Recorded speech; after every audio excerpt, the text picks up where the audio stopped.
Okay, so I think we're going to get started just now. Ladies and gents, it's a pleasure to welcome you here for this morning's session on path-breaking innovations in agriculture. My name is Lawrence Brown. I work as a sector specialist for the Department of International Trade. My background is veterinary medicine, so I've worked in clinical practice in pharmaceuticals in the UK and internationally.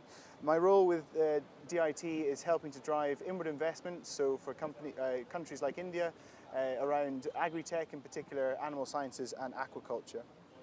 So, innovation in agriculture has been identified as a key sector for both India and the UK, as we witness a globally growing middle class, and we see this movement of people towards our cities of tomorrow. Population is set to reach over 9 billion people by 2050, and food requirements will increase by 60%.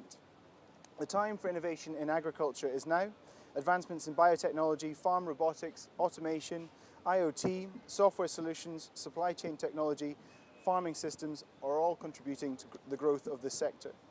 As we make this progress, we must ensure that our farming practices are sustainable, producing the nutrition for the planet's population without compromising the environment, and ensuring animal health and welfare is optimal. So, I hope today's session will help us to identify some key innovations that can be used in India to help solve some of these global issues. So we've got 5 great speakers for you today. What we'll do, I'm going to invite the speakers up one by one, and then following that there'll be an interactive Q&A session, so if you can start to formulate your questions now for the speakers afterwards.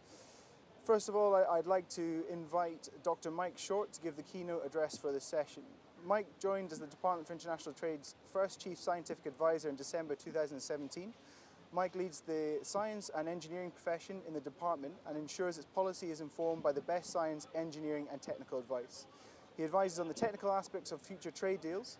Mike has over 40 years experience in electronics and telecommunications industry and was honoured with a CBE in 2012 for his services to the mobile industry. Mike is also former chairman of the Global GSM Association, the UK Mobile Data Association, and former president of the Institution of Engineering and Technology.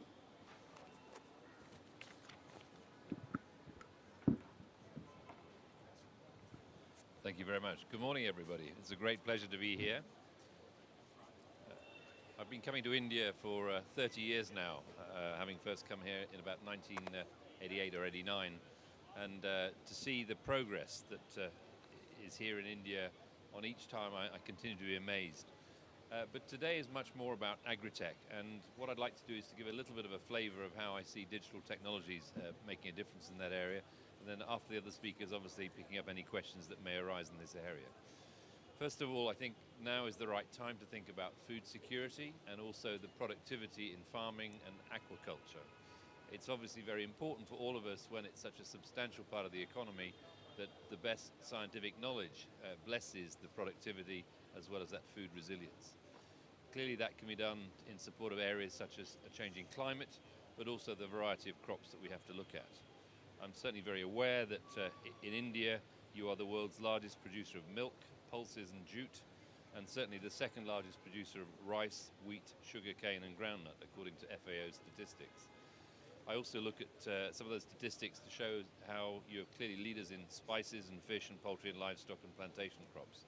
And when we look at that huge volume of production, it's quite important to make sure it's nurtured and protected as the economy develops.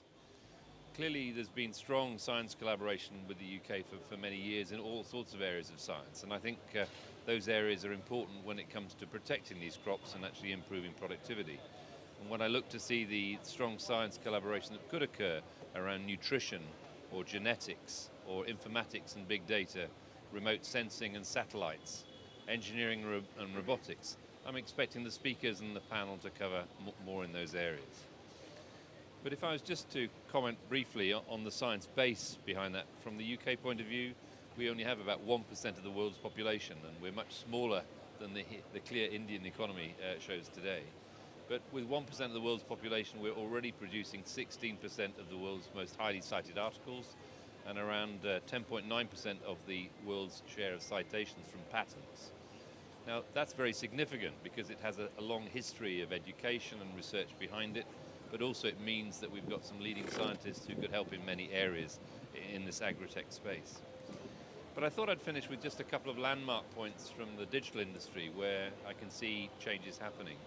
Clearly we heard the very exciting numbers this morning to do with digital uptake here in India, and I think digital can make a real difference.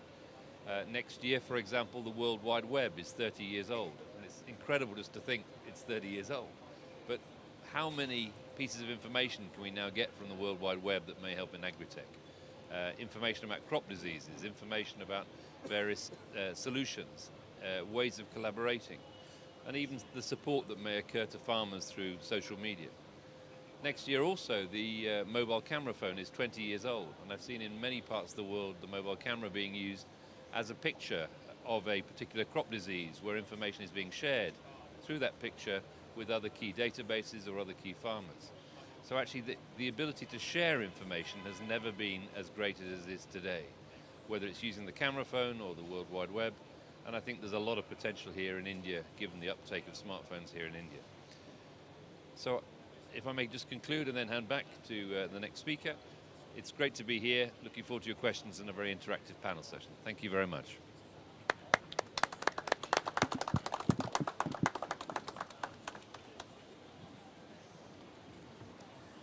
Great, thank you very much for that very insightful opening presentation. Next, I would like to invite Dr. Leakey to talk about Indian innovations in agriculture and innovations required to take India's vision forward. Dr. Leakey has more than 25 years of experience in the Indian Administrative Service. He is a Fulbright Scholar, holds a Master in International Public Policy from Johns Hopkins University, and has a PhD in Developmental Communication from Jamia Millia Islamia University. He is currently Joint Secretary in the Ministry of Agriculture, looking after cooperation. Prior to his current appointment, Dr. Leakey served as Principal Secretary, Agriculture and Farmers Welfare in the Government of Haryana. He has worked in policy formulation levels in both the federal and provincial governments of India. He has also been a short-term consultant to World Bank and is a regular blogger writing on development issues, including agriculture.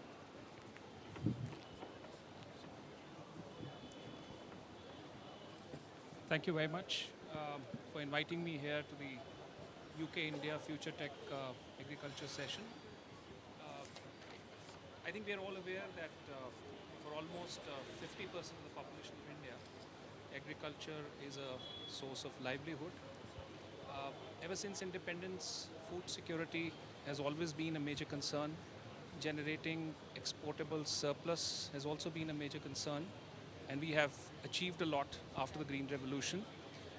Agriculture contributes significantly to the gross domestic products, about 15%.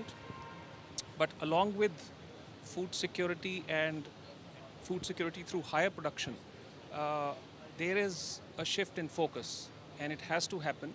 And that shift in focus is a farmer income-centric approach. I think that's the key we are looking towards in the near future.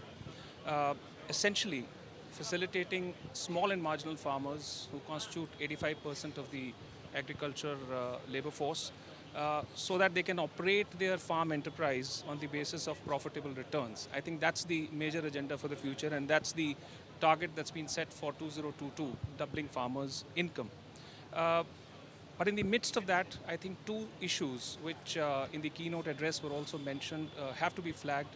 One is sustainability, a natural resource management system that is sustainable within the paradigm of agriculture. And two is inclusiveness. As I said, 85% of small and marginal farmers have to be stakeholders, have to be partners. We have a lot of progressive farmers in India, but small and marginal farmers are the key. Now, in that context, I think one cannot deny that agriculture is essentially defined as a biological process.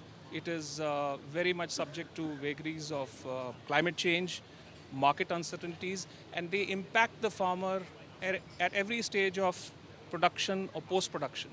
So I think to be able to support small and marginal farmers in India, to be able to negotiate all kinds of risks, uncertainties, without, of course, compromising on their family expenditure needs, human dignity, and life of security, that is another big focus that Government of India is looking at. The Ministry of Agriculture, and more particularly the Department of Agriculture, Cooperation and Farmers Welfare, as it is named, looks at coverage to these constituents, that is small and marginal farmers, through our various welfare schemes, essentially in the area of field crops, horticulture, animal husbandry, dairying and fisheries. One critical and key area which the Government of India is always trying to address and has addressed is coverage, is improving the delivery system by a very efficient governance system by the use of ICTs. For instance, direct benefit transfers to farmers is a very key issue. Now, essentially in the Ministry of Agriculture, there are three major wings. I do not want to detail them, but it's important to mention them because agriculture is a state subject. So Government of India is enabling our stakeholders, that is provincial governments, to be on board with us through central sector schemes, through centrally sponsored schemes, so that this partnership takes forward the country as a part of the larger economy. In the Department of Agriculture, we've launched several national missions, but I think a few of them that I would like to mention. One is the one is the program on soil health, which is very key and essential. We have a huge program on agriculture marketing, electronic national agriculture market, I think, which is requirement and key requirement of the day. We also have a huge program on strengthening the irrigation infrastructure sector and essentially micro irrigation. Per drop, more crop is another key sector we're looking at. And of course, organic farming, farming where fertilizer use can be reduced and biofertilizers can come in. These are some of the key areas we are looking at in the Ministry of Agriculture. Of course, in the animal husbandry setup, livestock development, bovine breeding and dairy development, a key sector that needs to, a lot of income in agriculture in the future is going to come from the allied sectors, dairying, fisheries, beekeeping, livestock management. And then of course, the huge gamut of research and development which is possible through the Indian Council of Agricultural Research, the agriculture universities, and our agriculture development centers, which are spread all over the country in our provinces, which help to involve stakeholders, farmers, marginal and small, so that they learn about appropriate technologies that need to be transferred to them. A lot of this information is available on the website of the Ministry of Agriculture, and I'll be happy if you could go over to the website and you'll find a lot of details about schemes and programs. Coming to the key issues that we are trying to address in this India-UK Futuretech forum, I think the first key issue in terms of technology is promoting climate-smart agriculture.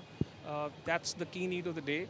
The Ministry of Environment, in collaboration with the Ministry of Agriculture, has taken up, is spending a lot of money to ensure that we mitigate risks based on climate change, and the farmers are made aware about various climate smart practices. For instance, land laser levelers, zero tillage machines, and there was a mention in our earlier interaction with the panel on, say, rice productivity. So direct seeded rice, it's a key technology that is being taken up. At the same time, water saving technologies. I think the water scarcity issue is a huge one, and Niti Aayog, our Indian think tank, government think tank, has in fact come out with a composite water index, which highlights the importance of sprinkler and drip irrigation and its relevance to our irrigation system. Post-harvest management and value chain creation in horticulture crops so that we avoid waste in perishable commodities, I think it's a key area. And two critical components which plug in is increasing our warehouse strength and cold chain facilities. I think this is one major area where lots is happening, and Government of India is providing lots of funds. Organic farming, I did make a mention. Of course, the entire system of our universities connected to the Department of Research and Development is looking into areas of biotechnology and nanotechnology as it applies to farming situations. The electronic national market, I already made a mention. A lot of our agriculture markets, which are regulated as of now, are being connected electronically so that transparent, open trading happens, and this is being taken up in a very major way. Farm mechanization is another area in which lots is happening, and I think the target for 2020 is 2.2 kilowatt per hectare.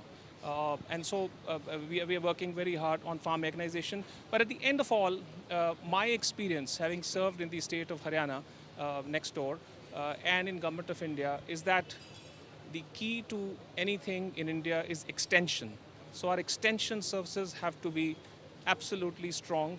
We have to have more interaction forums. We have an extension program, technology program in vogue, but we need to talk to farmers more. We need to take their inputs so that appropriate technologies can be devised. And this interaction has to happen not only between Government of India and the state governments, but also between Government of India, Government of the state, and the farmers, the small and marginal farmers. And I think that would take this entire agenda forward. Thank you so much.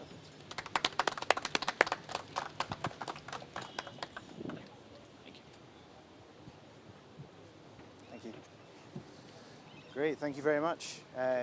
Lots of key issues there for us to discuss in the Q&A around climate change, water security, organic farming, sustainability, nanotechnology, and farmer mechanization. So very interesting. Thank you very much. So our next speaker, I'd like to invite Ben Scott Robinson to talk about how robots can make agriculture sustainable. Ben is an experienced digital entrepreneur working at the cutting edge of user-centered design. He co-founded the small robot company in 2017 with a vision to replace tractors with accurate, smart, lightweight robots. Ben's worked on the digital transformation of the Ordnance Survey maps, including shaping the technology behind the autonomous vehicles soon to become commonplace on roads. An experienced technology entrepreneur, in his time he's founded 2 agencies, 2 consultancies, an app startup, and a phone for blind people. He's been in the Drum Magazine's mobile top 50 for 2 years running, in the Digirati top 100, and won Experience Innovator of the Year.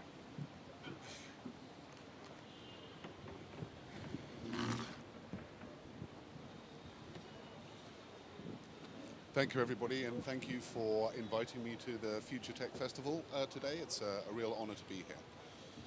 So I'd like to tell you a little story about our robots and how they've come into being. My business partner, Sam, is a 4th-generation arable farmer. He grows wheat in Shropshire in the northwest of England. And when he returned to his family farm after working at Accenture for a few years to inherit it, he realized that the yields that he was producing and the money that his farm was making in 2016 hadn't changed significantly since 1990. So that's nearly 30 years after the Green Revolution has had its full effect in the UK, where yields and profits have essentially remained the same. And when he went to speak to other farmers, he found out that they were in the same boat. And in fact, this was something that is commonplace across the world. Arable farming, wheat farming, has not progressed in 30 years, despite $70 billion being invested by large AgriTech companies to make tractor-based systems work more effectively. So he went to a local university which just so happened to have the godfather of farming robotics there, a chap called Professor Simon Blackmore, and Simon introduced him to me. And my background is spent the last 20 years taking cutting-edge technologies and making them into usable products that people really want to engage with. And we sat down and looked at the work that had been done around using small robots that could avoid compaction caused by tractors and can bring a style of agriculture that's more precise and more accurate to allow farmers to get better profits because of reducing the amount of inputs, but also better for the environment and creating a more sustainable way of working because you are removing the amount of chemicals that are in contact with the soil. And there's a lot of opportunities there, but the first thing that we wanted to do was to understand whether farmers wanted to do it, whether they were interested, whether they could see an opportunity there. So we spent 6 months on the road talking to farmers and finding out what their pain points were, finding out where they saw problems coming up. And these problems, while they were focused around UK farmers, were answering global issues. And they were issues based around understanding that the methodologies that were being used for farming were incredibly inaccurate, incredibly imprecise. And as a result, far more money was being spent on producing crops than was necessary. And out of the back of it, the requirement to sell on a global market meant that prices were being kept low so that farmers weren't making a profit. So we went away and we came up with a proposition that wasn't based around automating one part of a farming process, but looked at the whole generation of arable crops, from start to harvesting. And we came up with a system which was based around 3 small robots that we call Tom, Dick and Harry. and the brains of the outfit, an AI-driven operating system called Wilma. So Tom's job is to live on the farm. He spends all day, every day, going up and down rows, collecting data using various forms of sensors, including photography and clever ways of being able to sniff the soil. And that data is then fed via a kennel, because it's the same everywhere in the world. I imagine that farms don't tend to have the best Wi-Fi connection. So you have to upload the data manually into a kennel and then feed that through a very clever AI system that we call Wilma, who takes that information and converts it into instructions for Dick and Harry. Now, Dick's job is crop care.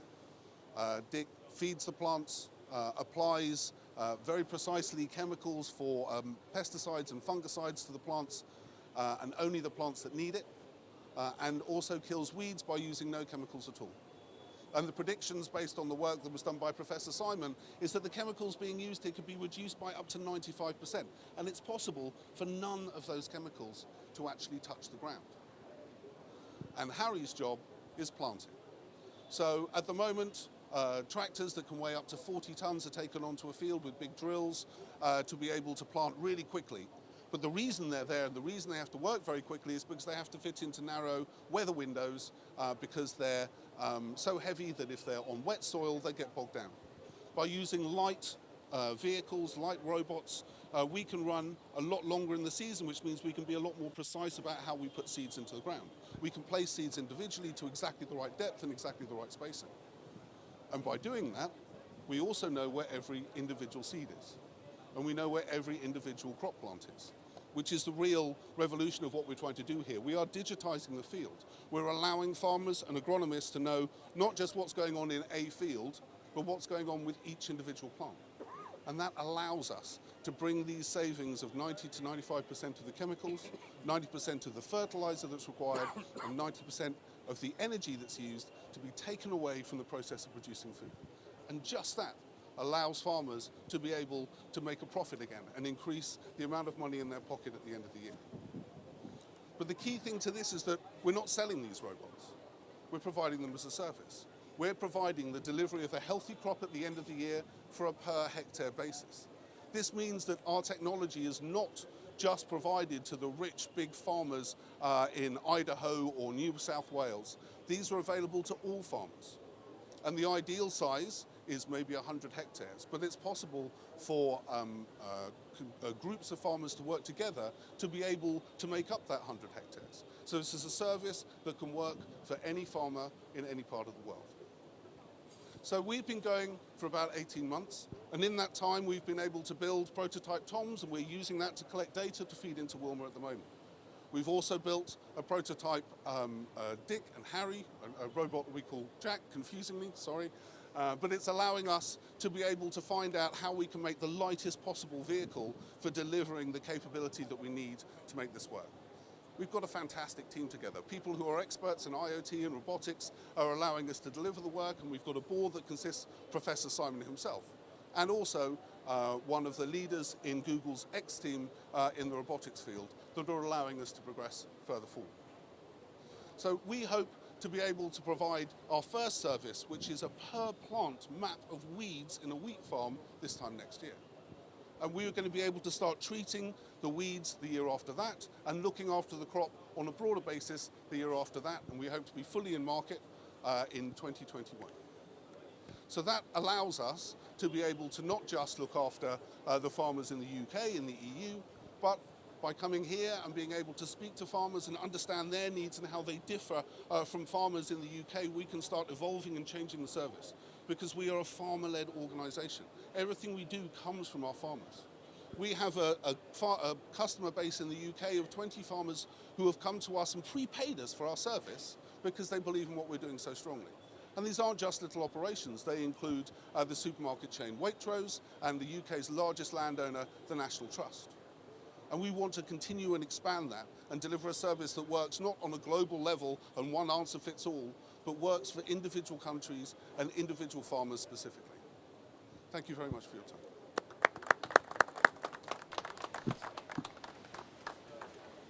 Thanks, Matt. Great, thank you very much. Very interesting, very exciting young company. I think Ben brings a lot of passion, but also starts at the problem, which I think it's very exciting to see how that will develop.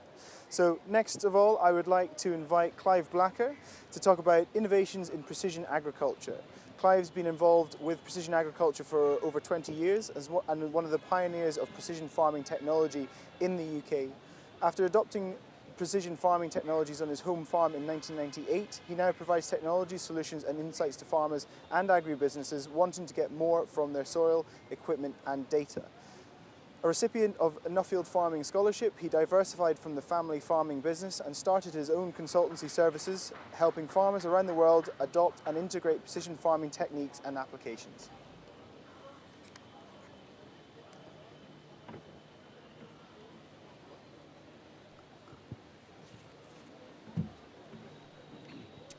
Thank you, everyone. It's a real pleasure to be here today to talk to you about precision agriculture.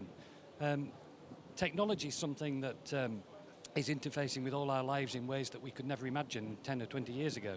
And today is a classic example of how technology is really empowering us to do things that we've done in different ways. And agriculture is no exception to that. Agriculture is probably the biggest science we've got in the world. It encompasses absolutely every aspect of science, whether that be chemistry, physics, other physical aspects of what we look at in terms of mechanization and engineering as well. And there's huge opportunities in terms of agriculture development that we still have to undergo. And no matter where we farm, whether that be in India or in the UK, from smallholder farmers to all the way through to very large-scale farmers, understanding the decision process that we have to make and applying attention to detail to that is something that's absolutely fundamental. And while precision farming is often a technology that some people consider is only suitable for large farms, the way technology is developing and the way evolving, the opportunity that we have for technology such as mobile phones, with new camera technologies and the ability to capture data in field allows people on small scale to even take advantage of the technology that we've got available to us. The UK is at the moment going through some political upheaval, you're probably all aware, but in the background to that there's actually been a lot of sense and a lot of investment put into precision agriculture and agricultural investments. And I would encourage you to take advantage of Hayden, who's here today, who works for the Agricultural Centres of Innovation that received some government funding to support businesses develop technologies and are very keen to speak and engage with people and push it open doors. And certainly from an India perspective, there's no limitations to what we can do with you guys. You're not part of Europe, so we aren't arguing with you at the moment. It's a great opportunity. Now, this investment that's happened in the centres has really enabled some really cool developments, and Ben is a clear example of how technology can progress and how we can get some funding to de-risk some of the challenges that we've got in agriculture. And as the challenges we face occur with climate change, with the issues we've got with soils, trying to understand soil health, it's not until we start using data that we recognise how much more data we need and how much really we don't understand about what we do. And precision farming is certainly a tool that will allow us the opportunity to drill down and understand those decisions. And whether that be an input timing decision that we're making, or whether that be a new technology that we're developing to apply a plant protection product or something in an exceptionally targeted fashion, technology will enable that to happen. So there's huge opportunities. We're seeing also changes in mechanisation. We've talked about mechanisation. Farmers all over the world are struggling to find reliable staff and also reliable equipment and people to work. And because of those challenges, mechanisation is playing a heavy part, and technology is also allowing us to do that. Ben showed us talked to us a little bit about the opportunity that robots might have for farm productivity. But if we really start thinking about the innovation and opportunities that we've got with data and knowledge and new machines, then we could actually change how we farm and change our behaviours. That's going to lead to all sorts of benefits in terms of offering sustainability, to better using targeting inputs that we have, and understanding the rates and the products that we should use and using them in the most efficient way. And precision farming as a service is something that will really allow a lot of farmers to no matter what scale, to benefit and become more profitable. But while doing that, also offering benefits to welfare for animals, offering benefits to the soil, in terms of what we do with managing the soil, and equally the sustainability. And data as part of precision agriculture is the key to that. One of the big challenges that we all face in agriculture perspective is that of communications. And while we can invent some fairly cool tools and have some fairly cool information systems, until we've got sound communications in rural areas, then one of the problems that we're going to have is how we interpret that data or get that data and make timely decisions. So communications is a fundamental infrastructure that we need in the future for agriculture, if agriculture really wants to go forward and target some of the decisions and inputs that we really need to make. And while we talk a lot about technology from just a mechanization perspective, a lot of people think of the satellite navigation on tractors or robotics. Don't forget the implications that it's got for animals as well. Technology, as I said earlier, in all our lives, we're wearing Fitbits these days to tell us how unfit we are and how fat we are and how much more exercise we should do. Animals are no different. There's technology being developed in the UK that will allow animals to understand heat detection. So we can tell when a cow's coming into pregnancy, so we can, or into heat, so we can actually sire it with the right animal at the right time. That's allowing productivity increases. We've got sensors we can put inside animals today that can tell the acidity in the cow's stomachs, so that we can tell if a diet change is causing indigestion, or if we've got the ability to really challenge and target what we do with our diets and the feeding systems to make sure that the animals are in great health. And when I look at the animal sector, I do take a lot of respect from the animal sector, and I think there's a lot that we could learn from cropping from an animal perspective. Because when we talk about animals, we actually think about a different resolution, because we look at them as individuals. And I think the biggest challenge that we face globally as an industry from a cropping perspective is we really don't understand the scale in which we should be actually targeting inputs to crops. And what's even harder is as we mechanize, we're actually losing some of that skill in terms of identification and resolution. I started precision farming in 1998 when we first put a yield monitor on our combine. And through the advances in mechanization on our own farm at home, today I actually collect 60% less yield data because the machines are more efficient and so much more wider. So as a precision farmer, technology, while I've got some significant advances in output and capabilities of machines, I'm losing resolution and capability elsewhere if I want to make sound decisions. And to be able to really benefit from precision technology, we really have to understand the resolution that we should work at to build the business case to allow businesses and farmers to improve. Thank you very much.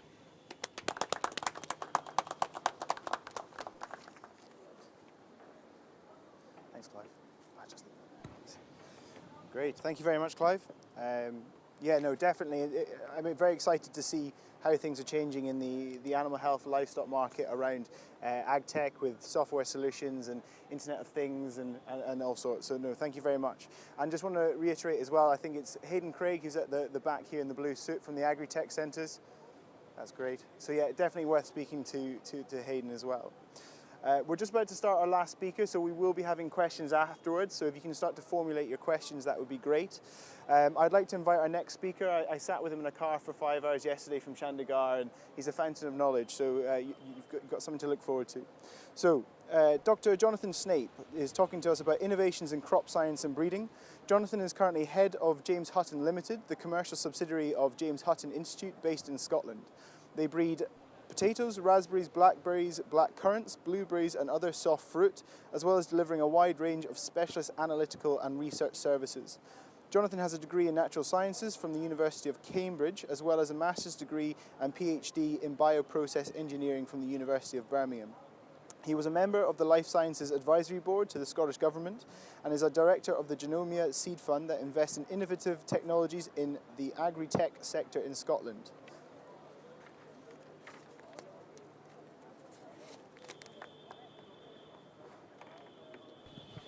Thank you, Lawrence. First of all, I'm delighted to be here today speaking to you. And first of all, I'd like to congratulate you all on choosing to come to this, which is the most important session of the whole of this Futuretech Festival. The reason I say that is because this morning we heard a lot about cyber security, mobility, fintech. These are all irrelevant if people are hungry. And I'm disappointed that AgriTech doesn't have a higher profile. It wasn't mentioned at all. But it's the most important. And I think it's our responsibility, everybody here, we need to ensure that AgriTech gets higher up on the political agenda, both in the UK or India. We have the danger that we're going to end up with a population with fantastic smartphones that can do everything that they want to do, but they're hungry.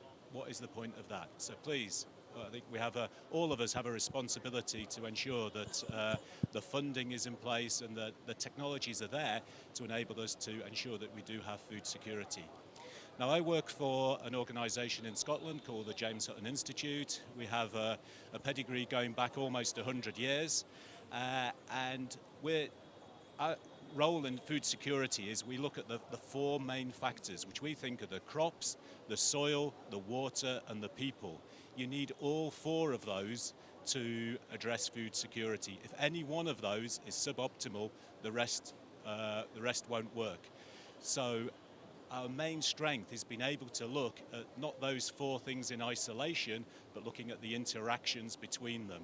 So how you manage your water is going to impact on how your crops grow. How your crops grow is going to impact on your soil. But you still need to consider the people. Any technology, any intervention, they're going to have to be delivered by the local communities. So you need to understand the people and have the extension services to be able to get those technologies out there. So that's really where we're working. And I'd just like to give you three sort of examples on technologies that we're developing that will help in terms of food security. And they are to do with sort of crop genetics and breeding. The second one's to do with new production systems. And finally, looking at soil health and the soil microbiome. So first of all, considering plant genetics and breeding. It's never been a more exciting time to be a plant breeder. There are so many new tools being developed that the disposal of the breeder, from sort of marker-assistant breeding through to technologies such as CRISPR, but also other non-GM routes that are available for the improvement of crops. And the sort of traits that we're looking at include biotic stressors, so pests and diseases, pests and pathogens, how do we manage those? But we're also looking at abiotic stressors, so things like heat tolerance, drought tolerance, and salinity tolerance. All three very important for India and important for Indian agriculture. But we're also looking at quality traits.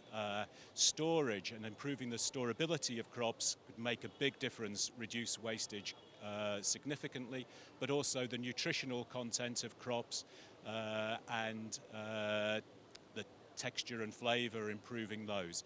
So we've got all the tools available, we just need to be able to harness them and improve the crops that we've got. Our main focus is on potatoes, barley and berries. Now, barley, we've just recently launched the International Barley Hub. Now, this will be a centre that will try to bring together all international barley research. Now, we're interested in it from a Scottish point of view for malting for Scotch whisky. So this centre is there to ensure that we've got a long-term sustainable supply of Scotch whisky, which I should hope that all of you realise is a high priority. But there's much more to barley than that. Obviously, barley is a key ingredient in beer, and beer is now a global product. But it's also important for food. And here in India, Horlicks is a very popular and important brand that relies on malted barley, and it's also very nutritious. So we think there's more barley could actually be used as a foodstuff in the future. The other advantage of barley is that it can be grown in marginal land. It can be grown in areas where you can't grow rice, you can't grow wheat. And one of the things that I'd be interested in doing is talking about how we can access some of the marginal land in India, bring it into commercial production where it isn't at the moment, so we can actually produce a sort of a nutritional crop with end markets. The other main crop that we're working on is potatoes. Potatoes is a really important crop for India. India is the second biggest producer of potatoes in the world, and where would you be without your aloo sabji? So potatoes, we're currently working with ITC, and we recently just signed an MOU with them, and we'll be looking at sort of improving the quality of potatoes for the processing sector in India. The next topic I wanted to touch on is different production systems. And one of the things that we're working on is vertical farming, totally controlled environment farming, indoor farming. There's a lot of talk about this, a lot of initiatives. Now, our take on this is that we think that around the world, there's a lot of hype about this. A lot of it is being generated and delivered by engineers who've got a lot of the expertise in terms of the LED technology, in terms of the automation, in terms of the energy management, but they don't understand the plants and they don't understand the crops. So we're trying to put that side of it into these developments to ensure that we've got the right crops for this production environment and that we can actually improve the quality and the production. The other area we're interested is using this environment for speed breeding. Conventional breeding, you get one season a year. In this system, you could get 4, 5, possibly 6 seasons in a year, so we can rapidly speed up the breeding process to generate new, improved varieties that can actually be made available to farmers much, much more quickly. So there's a lot of interest about how we utilize this technology in breeding. But also, I know there's interest in India in urban farming. And when we're developing new towns and new cities, new housing developments, can we design in some food production? Could we utilize some of the wastewater from domestic situations for irrigating crops? Can we have vertical farms integrated into communities? It's not going to replace mainstream agriculture, but it could play an important role in getting fresh, nutritious food into sort of the mega cities in the future. The final area I just wanted to touch on is to do with the soil microbiome and soil health. This is an area where we've got a lot of interest, and as we know that the soil is incredibly important. It's not just the soil chemistry, it's also the soil physics and the soil biology. And you have to have all three right. So developments like small robots are going to have a big impact also on the soil physics, because you're not compacting the soil by having bigger and bigger machinery working your land. But we're interested also in the soil biology. And one example I want to give is to do with mycorrhiza. Now, mycorrhiza are natural soil-borne fungi that colonize the roots of crops. They help the crops take up nutrients and help them perform better. However, they don't always happen, and especially in farming systems, you might not get a good, well-developed mycorrhizal system. What we've managed to do is generate diversity in mycorrhizal populations, and so we have a huge library of different mycorrhizal strains, and we can screen those for different crops, different varieties, different environments, different soil types to get the optimum match. So like a dating service between the crop and the mycorrhiza. If you get the wrong mycorrhiza, you can actually make the situation worse. They actually make the performance deteriorate. But if you get the right match, you can actually have a significant effect on crop performance, not just yield, but an establishment, but also on the quality of the product. So I think there are exciting developments there in soil health, and we'd be interested to talking to companies about that. So just as I finish, I say at the moment we've got excellent links with Indian universities and research institutes across the length and breadth of India. We don't have such good links with Indian companies, but I think it's important that we do make those links with companies that we and who have the ability to take some of these ideas, some of these technologies to the market. So we'd welcome the opportunity to talk to as many of you as possible today. Thank you very much. Just pop the microphone down. Great. Fab. Thank you very much. I think we'll all agree 5 very inspiring speakers, so thank you. And also, just to reiterate Dr. Snape's point, I think agriculture does come second place to other sectors, so it's great to see so many of you here for these presentations. And I'm also happy to know our whisky in Scotland's in safe hands, which is fantastic. So we're going to start the Q&A sessions. So how it's going to work, if you can raise your hand, and if you can state your name and who you are, which company you've come from, and then ask the question. And then, yeah, so have we got any questions? There's a roaming microphone as well. So we've got a lady over here on the right.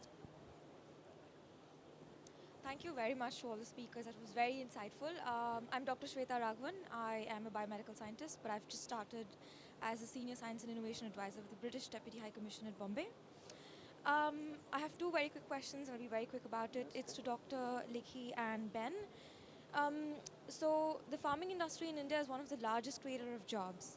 If we bring Tom, Dick and Harry into India, there's going to be tradition and innovation at loggerheads. How are we going to deal with that?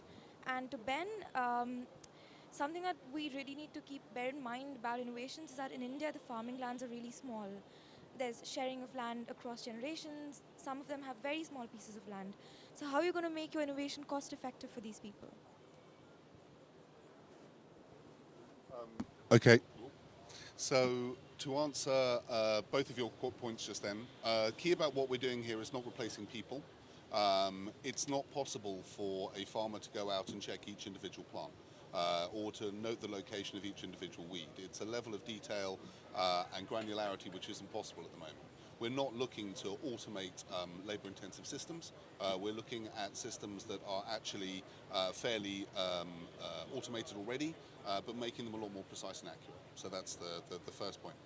The second point about the land, I fully understand that. That's true not just in India, but in a lot of the world. And I think that the reason why we wanted to do a service which was focused on per hectare farming is to allow farmers to work together as cooperatives to be able to use a system that will work for them. Our robots are very small, they're very agile, very light, which means they don't require huge fields to be able to work, and it's possible to be able to provide a service for quite a small area. So we are deliberately sort of taking the opposite direction to the big agro-mechanical companies in the world at the moment, and saying and understanding that a lot of the innovations that have been developed over the last 30-40 years have been focused on the big fields in the US or in Australia or wherever. And we are trying to bring a lot of that innovation and leapfrog it and bring it to countries that have smaller field size and smaller farms. Yes, definitely. I think infusion of technology, be it robots, drones, or any other technology, one has to be appropriate, and two, obviously, funds have to be worked out, subsidies have to be worked out, but more important is extension. The small and marginal farmer who is going to utilize that technology, he has to first understand the utility in terms of his local agroclimatic practices that he follows day in and day out. So appropriate technology is the way out, and I think it takes a while to seep in, and that effort is already on. And India, as you know, has different agroclimatic regions. So it's not an easy task, but it's happening nevertheless. Thank you. Great. I think we've got a microphone here. Next question. Yeah. Hi, I am Rishabh from Biz Street. We are working with the farmers and farmer producer organization. And my question to anyone is that, today the food value chain, the traceability is a big issue. For organic food, there is a big issue that, are we buying organic food or we are buying labels? So how blockchain and other kind of technology can actually help traceability at the food level and, design thinking in the food value chain? Great. Good question. Supply chain traceability. So who would like to be first to take that one? I fully concur. Traceability is fundamentally important. There are new technologies such as blockchain coming through that have the opportunity to really lock down information and data and the security and provenance of that data. Like all systems, they can all be cheated in one way or another, whether that's at the source or somewhere. Blockchain should potentially offer some opportunity not to do that within the supply chain once it gets in there, but there still could be issues in terms of products coming in that we don't have the traceability on that's claimed to be from a source. So there's always going to be challenges. The consumer it's important to start thinking about consumers, understanding the consumer requirements and making sure that we produce within the requirements that we need for sound husbandry, sustainable production, but equally to meet the requirements of the consumer as well. Dr. Short, was it anything to add? There's a British company, which I can't name, I'm afraid, that's already looking at the wholesale side of blockchain and distributed ledger technology. So looking at the food ingredients that go into pig farms in China and looking at large-scale provenance of those foodstuffs that go to pigs. So these are being trialed in places in the world already, and I think offline I'll be happy to share more details with you. Yeah. Great. I Next have a question with Dr. Likhi. I'm representing a UK-based mining company, Sirius Minerals, and we are developing a huge mine in northern Yorkshire region. And we have got product registered here in India as FCO compliance. Our product is also registered in European Union by some agencies as an organic product, and we are very much willing to partner with your organic farming program all across the country. And in same regard, when we contacted some of the organic certifying agency here in India, they refused our offer because they are not being allowed to get certified the foreign origin product here in India. So I think how we can go ahead to make this bottleneck out of the way, and simultaneously we have also looking forward so many demands from farming community, like from Sikkim, from other part of the country. They don't have such kind of wonder product which we are going to offer to the India, which contains 4 potash, sulfur, calcium and magnesium put together from one natural mineral source. So which also offer a lot of balanced nutrition to the normal crops as well as organic husbandry. So this is my concern. I think yours is more a procedural issue. After the talk is over, maybe I can introduce you to Dr. Kohli is also here. Maybe he can give in more inputs on this. But APIDA is an organization, I believe, which outsources agencies that certify products which are organic or which are for the export market. Other than that, Government of India has a program called the Paramparagat Krishi Vikas Yojana, which is essentially based on the principle of self-certification by farmers, and that's for the domestic market. So maybe one can share that information with you after the talk, and I'm sure one meeting with the officials in APIDA, which I can facilitate, would definitely sort out some part of the problem. Thank you. Okay, thank you. This gentleman in the My name is Ajay Mutreja. I have been working for 35 years on cross-border technology partnerships and looking at also food security. One of the biggest challenge in India is severely acute malnutrition children or medium acute malnutrition children. Their population seems to be almost 1/3 of the world's malnutrition children. I know Government of UK has signed partnership with Government of India and with UNICEF to support, but problem is the peanut-based RUTF that's produced by various players in the world is not palatable to India. And second, the cost of a RUTF is a big challenge. What can we do to solve the problem of millions of children who are dying in this country because of malnutrition? Who'd like to take that one? No, I agree. It's a big issue, and that's why I said that this session is the most important of every session that is here today. I think that we do have the technology is there, the knowledge is there, the land is there, everything is there. What's missing is the political will and the stimulus from all sides to make it happen. There's no reason why it couldn't happen.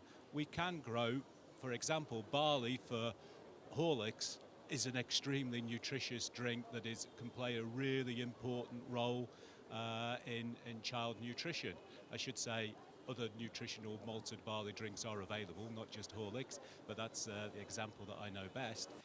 And we can use land. There is land available that could grow this, but it's not. So it's not limited by the technology. It's not limited by the availability of crops. It's really needs some political will and cooperation to make it happen. No one person on their own can do that. And I think that's why I said it needs all of us to work together and keep agriculture high up the political agenda and make sure that these things do happen.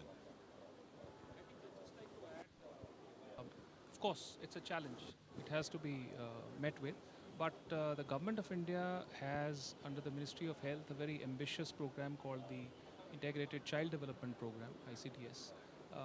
And I think within that, issues of malnutrition, issues related to an extension network which reaches out to mothers, infants, children in rural areas, which also includes the agricultural community and farmers.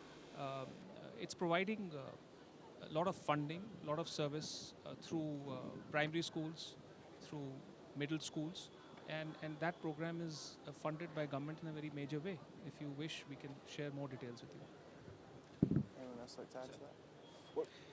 One thing I'd like to add to that, just very quickly before the next question, is I don't think there's one answer, one technology. It's going to take a combined effort, lots of different technologies.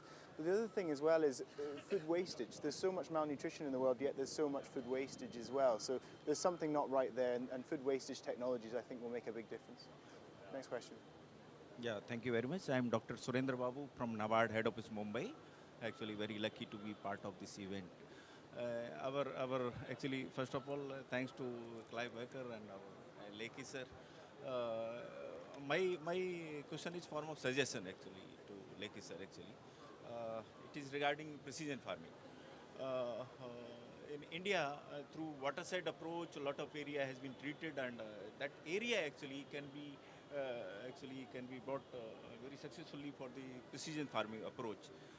NABARD through our interventions, we have successfully demonstrated in Tamil Nadu, part of India, through Swaminathan Foundation, that this area particularly, which has been treated through the watershed approach, which can successfully be used for the precision farming approach, which will help to small farmers and other farmers.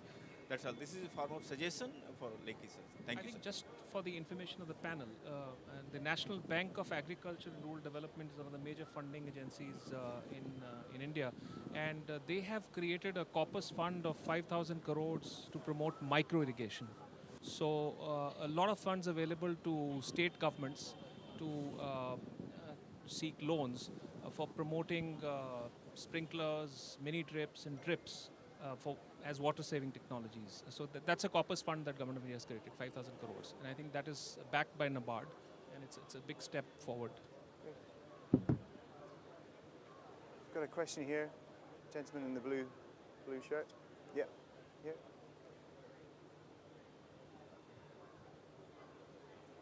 Good morning. Many thanks for an insightful session. My name is Hemendra Mathur. I work with a venture capital fund called Bharat Innovations. And I'm an investor, board member, and advisor to a lot of AgriTech startups. So, first of all, I find a lot of commonalities between like tech startups in India, what they're doing and what you guys are doing. And it's a pretty good ecosystem now. We have more than 500 serious AgTech startups. But when it comes to learning about AgTech, I think we always look up to Israel, and there's so much interaction between Israel and India now. There are a lot of delegations, there are a lot of startups from there coming and working in India. But I don't see that happening with UK. So it's a question and a suggestion. Is there a way we can build some sort of India-UK corridor for AgriTech? So our interactions are not limited to just tech festivals, but we have some sort of collaboration on an ongoing basis. I couldn't agree more. I think that the opportunities to be able to work together. Can I try that one? Hello. Yeah, it's better. I couldn't agree more. I think the reason I'm here, we're a very small operation, and it's an opportunity for us to come to India for the first time to be able to have conversations. We would very much like to open up those conversations on a broader level, not just from the perspective of us coming across and trying to sell products or working with other AgTech companies, but from our perspective, we are a very farm-led organisation. We need to make sure that we're speaking directly to farmers and finding out what their pain points and problems are before we start trying to create services or systems for them. So from my perspective, I fully agree, and I look forward to coming a lot more often in the future. Can I just take the question, but from a venture capital point of view? it seems to me that there's a lot of scope for having stronger bridges between the UK and India in what I might call the startup and the scale-up scene.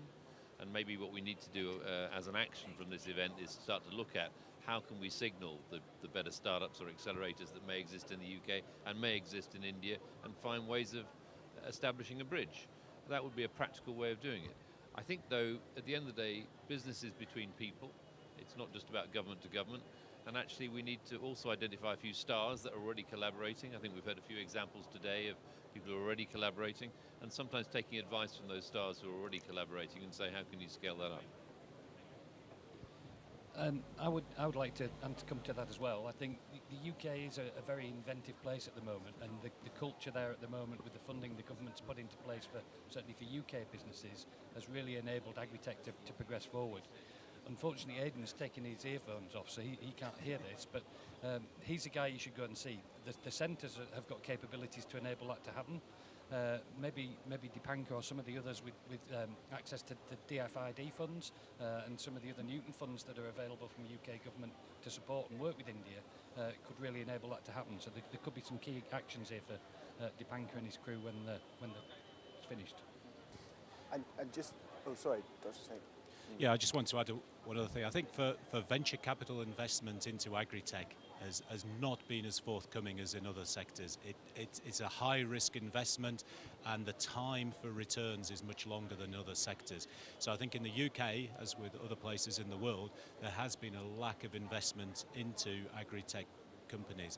I think that is changing now, and I think people are coming to realise that actually there are significant opportunities to be made, and we welcome sort of people like yourself and your organisation who actually have the vision to invest in these technologies.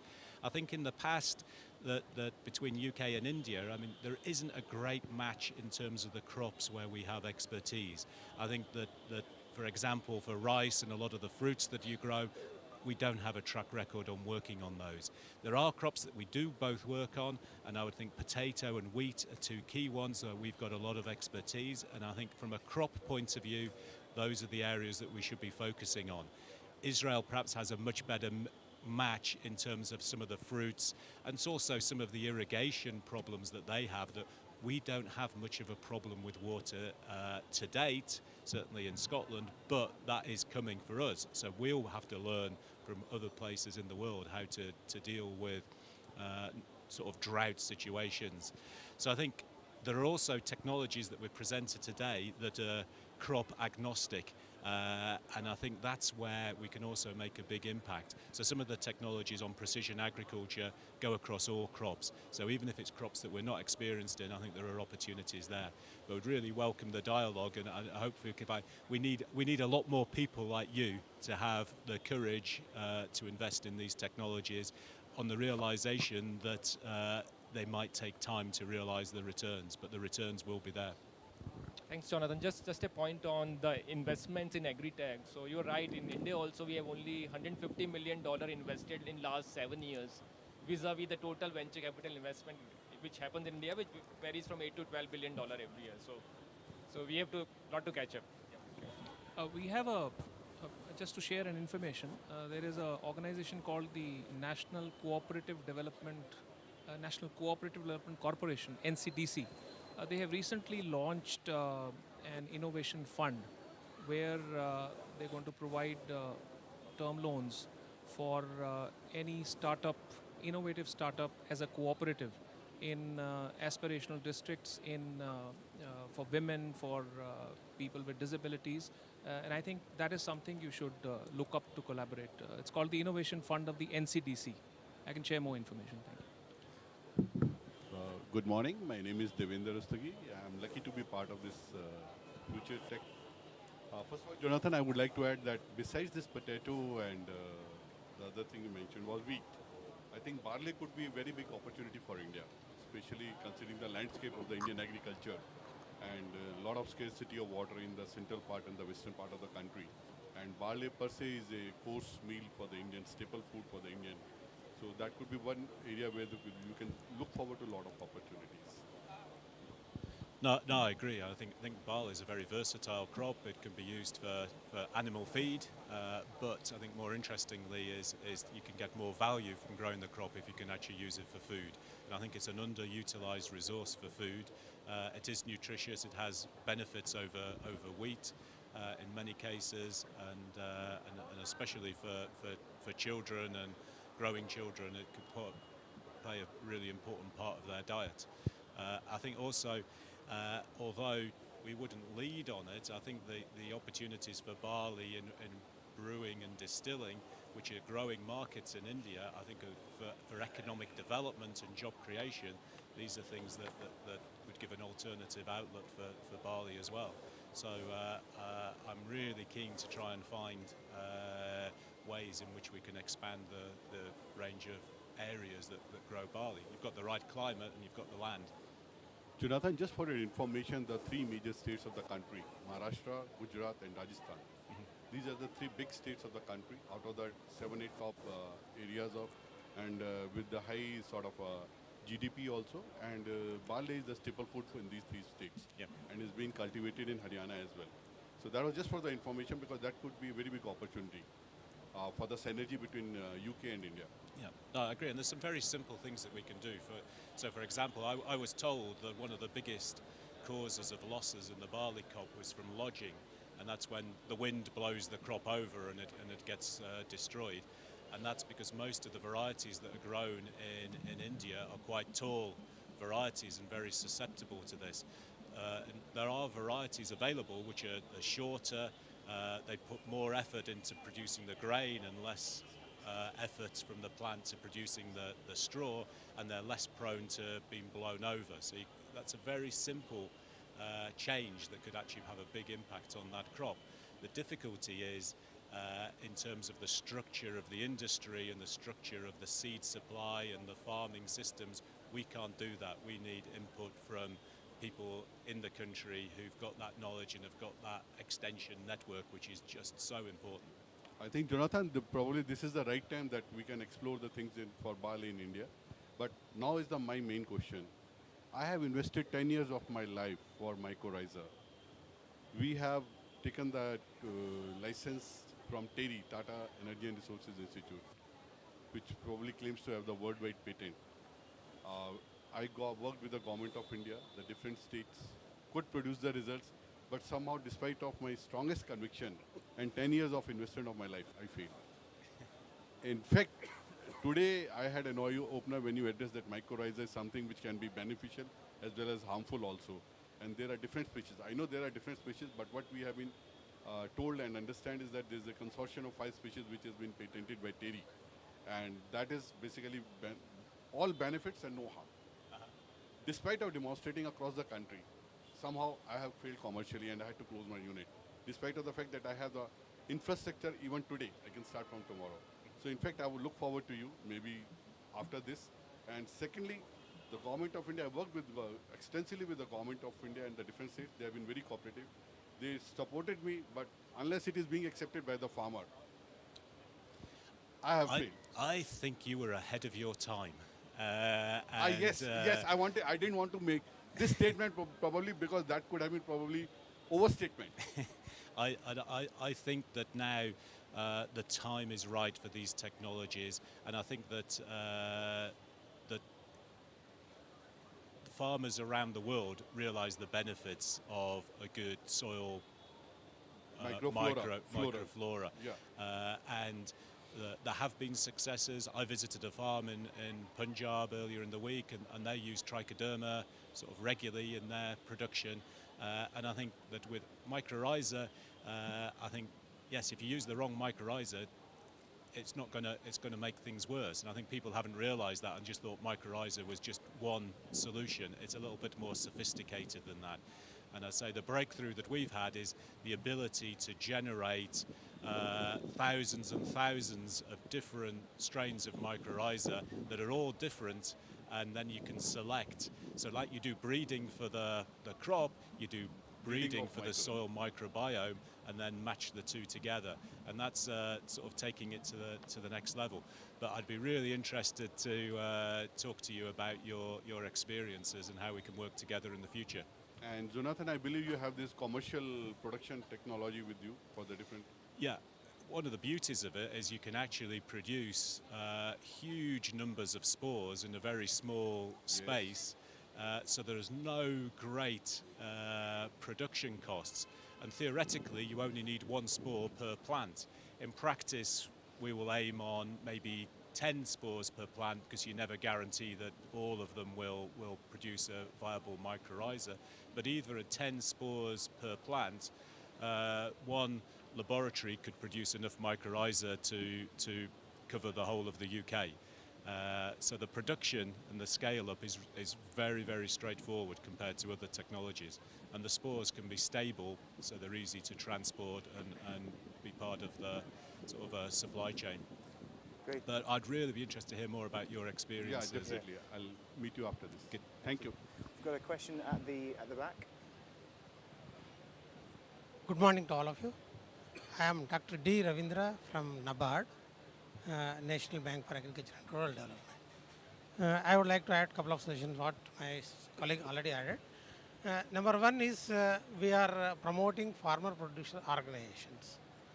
So this mainly to Ben and Lekisa.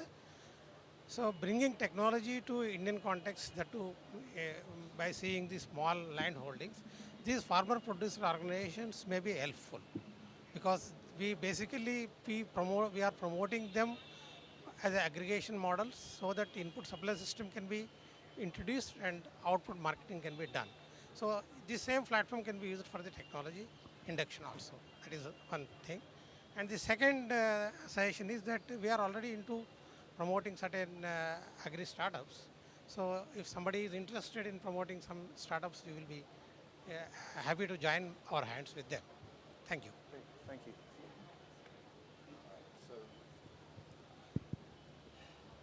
So that sounds very exciting, and I think it's the sort of level of aggregation that we're looking for to allow us to reach the audiences of farmers who we really want to get to. You know, ultimately, as I say, we're not interested in large farms. We're interested in working with smaller landowners, and if there's an opportunity around that aggregation to reach them, work with them, that would be fantastic. Great. I think we had a question here at the front. Can we get a microphone here at the front? Hi, good morning. Myself, Ravi Sahu.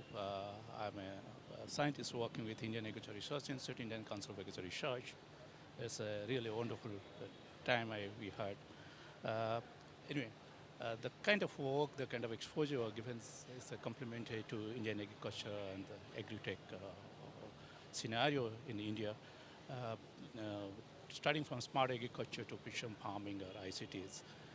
I have a lot of questions to ask, but maybe later we can interact with each one too. Being a researcher in remote sensing, so there are a lot of challenges, as Dr. Lekhi has highlighted some of the national programs we have, for example, soil health, for example, crop health with respect to crop insurance, more crop or drop. So the challenges remains is how we can make it more effective and low cost, because there's a big challenge in soil health card. We don't have the solution till now, sensor-based soil health monitoring. Until now, as Dr. Jonathan was saying, microbe is very important with respect to soil health, but we have not considered microbe in that 12 soil parameter what we have in soil health. So these are some of the challenges what we have, how we can complement to each other, looking at the technologies what you have and married together to come out with some of the challenges what we have with respect to precision farming or plant phenomics, or the robotics with respect to grid soil sampling or the plant sampling, or networking, sensor networking, and coming out with the shower and transmitting to the farmers. Then another biggest challenge remains is farmers nowadays they are very smart.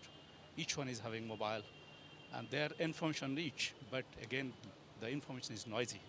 So how good we can be to channelize our information, whatever the information we have, to the farmer, because 80% of the farmer is well connected with the mobile.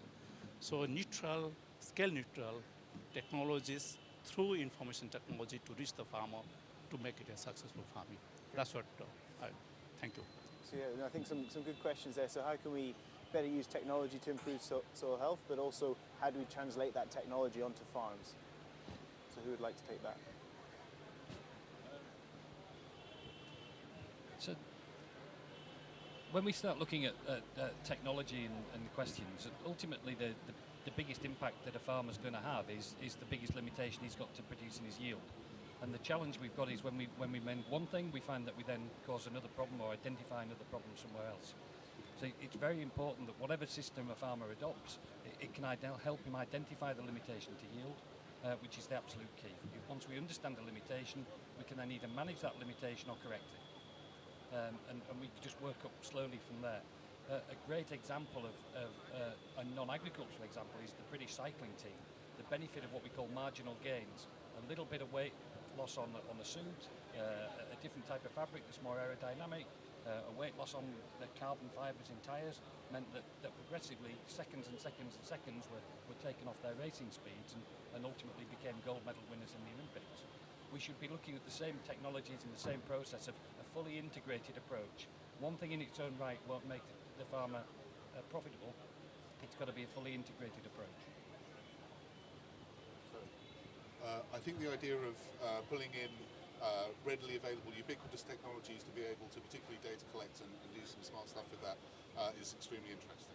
I think one of the challenges that we have to get a really sort of deep machine learning led understanding of how crops work and the interaction between crops and soils, etc., is just the level quantity of data, where it's being gathered from, and the impacts that can be drawn from those. So the idea of being able to crowdsource, if you like, data outside of the core places where we're gathering on a more industrial scale, if you like, but using the same AI, the same algorithms to be able to process that data and use it, allows us to get a much broader understanding and scope of that relationship between the soil and the crop, which is really interesting. Yeah, some interesting points there. I think precision agriculture needn't be expensive. The person who knows a farm best is the farmer. The farmer will know that one part of the field is more productive than another. The farmer will know that one part of the field is more likely to get infected with a pest or has problems with disease. And if they can use that knowledge already to actually feed into how they deal with those. And that doesn't require any AI, any investment in equipment. It just requires the knowledge and the ability to do it. And no field is uniform all the way across. No pest uniformly infects any field. No disease will affect every crop exactly the same, every plant in that field exactly the same. So that knowledge and the ability to use that knowledge is all in the farmer's head. And if we can utilize that, is the first stage. And if they have that knowledge that they know we don't have to spray the whole field for this pesticide, that can be done now, and that just requires a bit of training and a bit of thought and a bit of confidence that if they do that, it will work, that they don't have to spray the whole field. Once you've got that level, then you can go to the next level of sophistication. Is not everything will be visible to the farmer's eye, and sometimes by the time you can see it, it's too late. So what we then have to do is able to say, well, can we have some early detection of a problem, or the problems that we know even before we've planted the crop? We know that part of the field is deficient in a certain micronutrient, and then you can start to bring that next level of sophistication in. And then moving on from that, then you can start to bring in some of the remote sensing technologies, the robotics, etc. So I think it has to be done sort of one step at a time. We can't sort of immediately expect a farmer to start adopting some of these technologies without sort of taking them on a journey. And I think we can't do that. That's where we need local input, we need local champions, we need people who can do the dissemination or the extension services to put farmers on this journey. So the ultimate aim is that they can actually use all of these technologies, but it will take time and it will take training, and I think we have to do it step by step. I think there is no dearth of pilot projects, say soil sensors, etc. ICR is promoting a lot of them. There's a practical problem. As I've worked with the state government implementing the scheme, in the state where I worked, we were talking of 16 lakh farming families And right now, the soil health program has a card on paper, which has mention of all micronutrients. The car is fantastic. It has all the technical information available for a farmer. But the key, as he said, is is the farmer able to read that card? So using champions in the villages, using young boys in the villages and our officials, we launched a mission-based campaign to explain to farmers what is contained in the card. So I think the catch and the key, very practically, realistically on the ground, is extension. We yet have to make farmers aware that this is a health card, soil health card, and this is what it contains. Then we move on to the next stage, which we are trying and testing through ICR technologies, etc. So the first is awareness and dissemination, and that is only possible by ways of connecting local stakeholders and taking the message to the farmer. And he knows best what his soil contains. Thank you. Fantastic. Well, we're out of time, but all the speakers will be around to continue the discussions. I think just want to say thank you very much for your questions. I think it's been a great session, and a lot of that's to do with the audience and the questions, so thank you very much for that. Your headphones, can I ask after the session, remove your headphones, do not turn them off, just take your headphones off, hang them up on the trees, the plastic trees provided. And just to finish off, if you'd like to join me in a round of applause just to show our appreciation for the speakers. Thank you very much. Thank you.